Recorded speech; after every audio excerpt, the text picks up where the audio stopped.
নমস্কাৰ প্ৰিয় দৰ্শক, আপোনালোক সকলোকে মোৰ চেনেলটোলৈ স্বাগতম জনাইছোঁ। মই কৃপাল, আপোনালোকে চাবলৈ আৰম্ভ কৰিছে কেডিছ জ্ঞান ক্লাছেছ। আজিৰ ভিডিঅ'ৰ থাম্বনেইলত আপোনালোকে গম পাইছে যে আজিৰ বিষয়বস্তুটো কি। তো বিষয়বস্তুটো হ'ল যোৱা ২৭ তাৰিখে অনুষ্ঠিত হোৱা গ্ৰেড 4 এক্সামৰ পেপাৰ 1খনত কাট অফ মাৰ্ক আলোচনা কৰাৰ আগতে মই আপোনালোকক কওঁ যে মোৰ ব্যক্তিগত মতামত, আপোনালোকে এইটো অফিচিয়েলি বুলি নাভাবিব, ব্যক্তিগত মতামত এইটোৱে যে এই পেপাৰখনত কোনবোৰ প্ৰশ্নৰ উত্তৰ এজন কেণ্ডিডেটে সহজতে দিব পাৰিব আৰু কোনবোৰ প্ৰশ্নৰ উত্তৰ কেণ্ডিডেটজনে বহুত পঢ়িলেহে, বহুত জানিলেহে দিব পাৰিব। তো মই সেই প্ৰশ্নসমূহ মোৰ মতে বাছি উলিয়াইছোঁ যে কোনবোৰৰ উত্তৰ এজন নৰ্মেল ষ্টুডেণ্টে দিব নোৱাৰে। সেই প্ৰশ্ন নম্বৰবোৰ আপোনালোকে নোট কৰি যাব। দেখিছে আপোনালোকে স্ক্ৰীনত যে এফ পেপাৰখন আমি আলোচনা কৰি আছোঁ। গতিকে এফ পেপাৰখনৰ হিচাপত কোনবোৰ প্ৰশ্ন মই টান বুলি ধৰিছোঁ আৰু কোনবোৰ সহজ বা কিমান নম্বৰ পাব, সকলো তথ্য এই ভিডিঅ'ত আপোনালোকে জানিব পাৰিব। বলক ভিডিঅ'টো আৰম্ভ কৰোঁ। বন্ধুসকল, এই পেপাৰখনৰ ইংৰাজী অংশ আছিল ১ৰ পৰা ১০লৈ। তো ১ৰ পৰা ১০লৈ ইংৰাজীৰ অংশখিনি চাই মই গম পালোঁ যে ইয়াত ২ নম্বৰ প্ৰশ্নটো, ৪ নম্বৰ প্ৰশ্নটো আৰু ৬ নম্বৰ প্ৰশ্নটো, ২, ৪ আৰু ৬ এই তিনিটা প্ৰশ্ন টান আছিল। টান মানে কনফিউজিং হয়। সেইকাৰণে মই এই প্ৰশ্নকেইটাৰ উত্তৰ এজনে 100% চিয়'ৰ হৈ দিব নোৱাৰে বুলি মই ভাবিছোঁ। তো মই ভাবিছোঁ যে ইংৰাজীত এজন ছাত্ৰই 7 নম্বৰ কনফাৰ্ম পাবই। তাৰপিছত আহিল ছ'চিয়েল ছায়েন্সৰ। ছ'চিয়েল ছায়েন্স আপোনাৰ 11 নম্বৰৰ পৰা আৰম্ভ হৈছে আৰু 40ত শেষ হৈছে। তো এই যে ছ'চিয়েল ছায়েন্সৰ প্ৰশ্নসমূহৰ ভিতৰত মই টান বুলি ভবা প্ৰশ্নসমূহ হ'ল কুৱেশ্যন নম্বৰ 12, নিম্নলিখিত কোনটো সমুদ্ৰ পথে এছিয়াক ইউৰোপৰ সৈতে সংলগ্ন কৰে বা সংযোগ কৰে, সেই প্ৰশ্নটোক মই টান বুলি ভাবিছোঁ। 12 নম্বৰ, 13 নম্বৰ, 12, 13, 16, 17, 19, 22, 23, 24, 25, 28, 33, 36, 37 আৰু 40, এই 14টা প্ৰশ্নক মই টান প্ৰশ্নৰ শাৰীত ৰাখিছোঁ। গতিকে এজন ছাত্ৰই, এজন কেণ্ডিডেটে 16 নম্বৰ ইয়াৰ পৰা পাব পাৰিব বুলি মই ভাবিছোঁ। তাৰপিছত মেথছৰ অংশটো চাওক, ক্লাছ 12 পাছে দিছে, পৰীক্ষা দিছে যদিও গণিতৰ অংশখিনি অলপ ক্ৰিটিকেল আছিল। তো ইয়াত 20টা প্ৰশ্নৰ ভিতৰত 12টা প্ৰশ্ন উত্তৰ নোৱাৰিব বুলি মই ভাবিছোঁ। নোৱাৰিব এইটো কাৰণে, কাৰণ গণিতত তেওঁলোক যদি খুবেই ভাল হ'লে হয় তেতিয়াহ'লে তেওঁলোকে গণিত বিষয়টো পঢ়িলে হয়। তো বহু ছাত্ৰ মানে মেক্সিমামেই গণিত নোহোৱা ছাত্ৰ আছে। তো সেইবাবে মই ভাবিছোঁ যে 12টা প্ৰশ্ন, কোন 12টা প্ৰশ্ন নোৱাৰে চাওক, 43, 44, 45, 46, 47, 43ৰ পৰা 47, 47টো আছিল কম্পাউণ্ড ইণ্টাৰেষ্ট। নতুন ছাত্ৰও নোৱাৰিব, কাৰণ কম্পাউণ্ড ইণ্টাৰেষ্ট চেপ্টাৰটো বেছিভাগ স্কুলত কমপ্লিট নহয়েই। কম্পাউণ্ড ইণ্টাৰেষ্ট, চিম্পল ইণ্টাৰেষ্টটো হৈ যায়, কৰে, কিন্তু কম্পাউণ্ড ইণ্টাৰেষ্টৰ ধাৰণাটো প্ৰায় পৰীক্ষাৰ একেবাৰে শেষ মুহূৰ্তত হয়তো বহুত ফাষ্ট হৈ যায়। গতিকে এইখিনি নোৱাৰিব। তো 43ৰ পৰা 47লৈকে মই ভাবিছোঁ নোৱাৰে।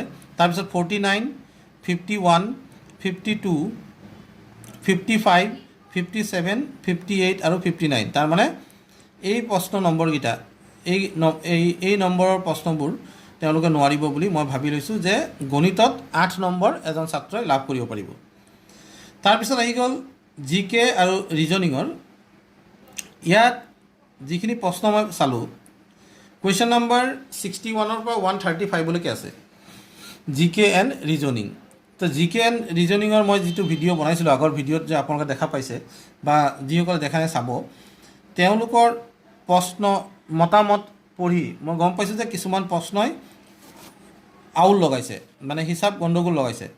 সেই প্ৰশ্নবিলাকৰ ভিতৰত 64, 65, 67, 68, 69, 70, 71, 76, 82, 83, 85, 86, 88, 89, 90, 93, 95, 96, 98, 99, 100, 101, 102, 104, 111, 12, 115, 120, 122, 130 আৰু 131 এই প্ৰশ্নবোৰ মই যিহেতু কমেণ্ট পাই আছোঁ সেইকাৰণে বাচিছোঁ এইবিলাক যে 75টা কুৱেশ্যনৰ ভিতৰত 44হে পাব। তাৰমানে চাওক মই ধৰি ল'লোঁ ইংৰাজীত পাই গ'ল এজন ছাত্ৰই 7, তাৰপিছত আপোনাৰ ছ'চিয়েল ছায়েন্সত পাই গ'ল 16, মেথছত পাব 8, তাৰপিছত GK এণ্ড ৰিজনিঙত পাই গ'ল 44। এতিয়া চাওক টোটেলটো কিমান হয় 7 6 13, 13 আৰু 12 হৈ গ'ল 25, থাকিল 2, 4 1 5, 5 2 7। তো চাওক গ্ৰেড 4ৰ মই অনুমান কৰিছোঁ যে 60 মাৰ্কছ অভাৰঅল বেছিভাগ কেণ্ডিডেটে পাবই, আৰু ইয়াত মই অনুমান কৰিছোঁ 75 মাৰ্কছ পাব পাৰে। আপোনালোকৰ মতামত কি? মোৰ লগত সন্মতনে আপোনালোকৰ কেলকুলেশ্যন মোৰ লগত মিলিছেনে নাই আপোনালোকে জনাব। 75 মাৰ্কছ জেনেৰেল কেণ্ডিডেটবিলাকে পাই যাব পাৰে। জেনেৰেল মানে সাধাৰণ যিবিলাক আছে, মানে মই কাষ্টৰ কথা কোৱা নাই, যিসকলে পঢ়ি গৈছে, পঢ়ি যোৱা ছাত্ৰ ছাত্ৰীসকলে বা পৰীক্ষাৰ্থীয়ে এই প্ৰশ্নটো এই পেপাৰখনত 75 মাৰ্কছ কেৰি কৰিব পাৰিব। এতিয়া কথাটো হ'ল 75 মাৰ্কছ মানে প্ৰায় 60 to 70% ষ্টুডেণ্টে নোৱাৰিব। থাকিল 40% বা 30% ষ্টুডেণ্ট, এই 30% ষ্টুডেণ্টে পাৰিব। এই 30% বুলি কৈ থকাটো এটা কথা আছে। আপোনালোকৰ ধৰক 6 লাখ কেণ্ডিডেট আছে, এতিয়া 6 লাখৰ ভিতৰত 6 লাখে কিন্তু আপোনালোকে কাউণ্টত নাহে, কাৰণ আপোনালোকে নিজেও জানে যে কিমান কেণ্ডিডেটে চাকৰিটো পাবলৈ পৰীক্ষা দিছে। বহুতেতো মানুহক দেখুৱাবলৈও গৈছে যে মই পৰীক্ষা দিব গৈ আছোঁ। পৰীক্ষাৰ আগদিনাখন দুটামান ভিডিঅ' চাইছে, কিতাপটো কিনাই নাই একো, বহুতৰতো কিতাপ কিনাই নাই, মোবাইলতে চাইছে। আপোনালোকে ইমান দিন ভিডিঅ' চাই গম পাইছে যে যিবোৰ ভিডিঅ' আপোনালোকে চালে সেই ভিডিঅ'বিলাকৰ ভিতৰত বহুত এনেকুৱা ডাঙৰ ডাঙৰ চেনেল আছিল যিবিলাকে ইংৰাজীৰ ইমান টান বস্তু শিকাইছিলে যেন APSCহে পৰীক্ষা দি আছে। ইমান টান প্ৰশ্ন শিকি কি লাভ হ'ল? যিহেতু পৰীক্ষাটো 4th গ্ৰেড 4ৰ এক্সাম হয়, এই গ্ৰেড 4ৰ এক্সামৰ লেভেলত তেওঁলোকে শিকাব নোৱাৰিলে, তেওঁলোকে বহুত বেছি ওপৰ লেভেলত গ'ল। এতিয়া লাজ পাইছে ক'বলৈ, নহ'লে তেওঁলোকে কি কৰিলে হয়, ডাঙৰ চেনেলবিলাকে কি কৰিলে হয়, চাওক একদম দেখুৱালে হয়, যেনেকৈ ভিক্টৰ দাস ডাঙৰীয়াই দেখুৱাই যে চা মই এইটো কৰিলোঁ, চা এইটো কৰিলোঁ চা। তেওঁ কয় নহয়, তেওঁৰ কথাবিলাক শুনিবলৈ বেয়া, কিন্তু তেওঁ চেলেঞ্জ কৰে এনেই নহয়। ভিক্টৰ দাসে যিবিলাক লেভেলত কৰায় সেই লেভেলবিলাক কিন্তু এনেকুৱা কৰায় যে তেওঁৰ ভিডিঅ'বিলাক চালে প্ৰশ্ন কাটিব নোৱাৰি। আটাইতকৈ ডাঙৰ বস্তু এইটোৱেই, তেওঁ চেলেঞ্জ কৰিব পাৰে, প্ৰশ্ন কাটাসকলক চেলেঞ্জ কৰে এইটো কাৰণে যে তেওঁ এটা পইণ্টটো এৰি থৈ নাযায়, তাৰমানে লেভেল হিচাপত পঢ়ায়। ইমান লেভেল হিচাপত পঢ়োৱা কিন্তু আমাৰ অসমত কোনো চেনেল নাই। এই দুটামান সৰু সুৰা চেনেল এতিয়া আপোনালোকৰ আশীৰ্বাদত ডাঙৰ হৈ আছে, যেনেকৈ আমাৰ নজৰুল ছাৰে পঢ়ায়, ভাল প্ৰশ্ন দিয়ে। তেওঁ যিবিলাক দিয়ে আপোনাৰ পৰীক্ষাটো আহিছেই, তাৰপিছত আপোনাৰ কুশল শইকীয়া ডাঙৰীয়াই দিয়ে, খুব ভাল দুটামান চেনেল, মই খুব ভাল লাগিছে দেখি। ষ্টাডি ইনচাইট, এই কিছুমান চেনেল, সেইবোৰ ডাঙৰ চেনেল। এইবিলাক ডাঙৰ চেনেলবিলাকে কি কৰে, বস্তুবোৰ বহুত চালি জাৰি আপোনালোকলৈ প্ৰভাইড কৰে। সেই ডাঙৰ চেনেলবিলাকত মানে কেইটামান চেনেল আছে, আপোনাৰ এটা চেনেলটো মই নকওঁৱেই, এই কিবা 24/7 বুলি এটা চেনেল আছে যে, তাততো মানে 2-4টা ভিডিঅ' চাই মই আধাও চাবলৈ মন নাযায়। মানে ইমানেই টান কিছুমান দেখুৱালে যে কেণ্ডিডেটক কনফিউজ কৰিহে এৰিলে। কেণ্ডিডেটে আগতে ভয় খাই গ'ল যে ইমান টান প্ৰশ্ন আহে, মই কেনেকৈ কৰিম। আপোনালোকক মই এইটোৱে কওঁ যে বস্তুবিলাক কেনেকুৱা, সদায় চিলেবাছটো ভালদৰে চাই ল'ব লাগে। চিলেবাছটো চাই কণ্ডিশ্যনবিলাক এপ্লাই কৰিব লাগে যে মই যিটো চাকৰি এপ্লাই কৰিছোঁ সেই চাকৰিটোত কি ধৰণৰ প্ৰশ্ন মোৰ বাবে খাটে। সেই অনুমানটো কৰিব পৰাজনে এই মই যে যিটো মাৰ্ক দিছোঁ 75, এই 75 মাৰ্কছতকৈও 15 নম্বৰ এটা বেছি পাব। যিকেইজনে সেই অনুমানটো কৰিব পাৰে, এই 75 যে দিছোঁ মই, তেওঁলোকে 90 পাব। আৰু যিসকলে মানুহৰ কথাত খালি চাই গৈছে যে এইটো চাবা এইটো চাবা এইটো চাবা এনেকৈ চাই গৈছে, তেওঁলোকে এই 75ৰ তলতে থাকিব। যে আপোনাৰ 24/7 নামৰ চেনেলটো যিটো আছে, একেবাৰে ডাঙৰ চেনেল, একেবাৰে পইচা দি পঢ়ায়, তেওঁতো আৰু ক'বই নালাগে। তেওঁলোকৰ এই কথাটো দিলে যে এই প্ৰশ্নবিলাক যে আছে, তেওঁলোকৰ লেভেলৰ বহুত তলত লেভেলত আছে। প্ৰশ্ন পোৱাৰ পিছত মই এটাই ভিডিঅ' চালোঁ তেওঁলোকে কৈছে একদম পানী পানী, একেবাৰে পানী পানী। এই শব্দটো শুনি মোৰ খং উঠি গ'ল। আৰে ক্লাছ 8 লেভেলৰ প্ৰশ্ন পানী পানী হ'বই তোমাৰ বাবে।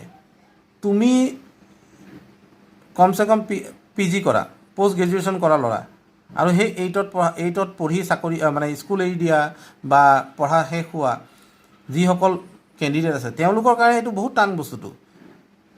পানী পানী যে কৈছা, সেই মানে পৰীক্ষাৰ শেষ হোৱাৰ পিছত যে পানী পানী বুলি শব্দটো ব্যৱহাৰ কৰিলা, সেই পানী পানীটো তুমি পৰীক্ষাৰ আগত কিয় অনুমান কৰিব নোৱাৰে যে পানী পানী আহিব? তেতিয়াতো বাকী কেণ্ডিডেটসকলৰো ভাল হৈ গ'ল হয়। মানে খং উঠে। ইয়াৰ আগত যেতিয়া 3rd গ্ৰেডৰ পৰীক্ষা হৈছে, 3rd গ্ৰেডৰ পৰীক্ষাততো আৰু মই ক'বই নালাগে, ইমানেই খং উঠিছে।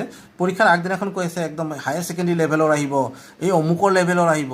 আৰে ভাই কি কথা কয়? 3rd গ্ৰেডৰ পৰীক্ষাৰ আগদিনাখন কয় HS লেভেল কুৱেশ্যন আহিব, অমুক আহিব তমুক আহিব। তেওঁলোকক কি কুৱেশ্যন দি দিছিলে নেকি? পিছদিনাখনতো গৈ চালোঁ মই, এই আমাৰ ক্লাছ 8ৰ যিটো লেভেল আছিলে সেইটো লেভেলৰ নিচিনাই প্ৰশ্ন আহিছে। কিয় ভয় খুৱাব লাগে কেণ্ডিডেটক ভয় খোৱাটো কিবা দৰকাৰ আছে জানো? পৰীক্ষা দিয়াজনক সদায় কি ক'ব লাগে? বেষ্ট উইচ দিব লাগে, তেওঁক আকৌ কনফিউজ কৰে। তো এনেকুৱা ধৰণৰ বস্তুবিলাকো আপোনালোকে লক্ষ্য কৰিব। ডাঙৰ আপোনালোকেই বনোৱা আৰু সৰু আপোনালোকেই বনাব পাৰিব। চ' বেছি নকওঁ, আপোনালোকৰ হয়তো বেয়া লাগিব পাৰে। মই জানো আপোনালোকৰ 75 মাৰ্কছ যদি আপোনালোকে পাইছে, তেতিয়াহ'লে আপোনালোকৰ নাম অহাৰ 50% নহয় 70% চান্স থাকিব আপোনালোকৰ নাম ভাইভাৰ কাৰণে মাতিব। তো মই আশা কৰোঁ যিসকলে ভিডিঅ' চাই আছে তেওঁলোকৰ নামটো আহক, ভাইভালে কল কৰক। এটা পোষ্টৰ এগেইনষ্টত 2জনক মাতিব বুলি কৈছে, গতিকে আপোনাৰ নামটো আহক, আপুনি চাকৰিটো পাওক, তাৰে কামনা কৰিলোঁ। অহা দিনবোৰত মই মোৰ চেনেলটোত এনেধৰণৰ প্ৰশ্ন আগবঢ়াই যাম। যদি আপোনালোকৰ মোৰ ভিডিঅ'বোৰ চাব, যদি ভাল লাগে তেনেহ'লে চেনেলটো ৰিকমেণ্ড কৰিব পাৰে। ধন্যবাদ।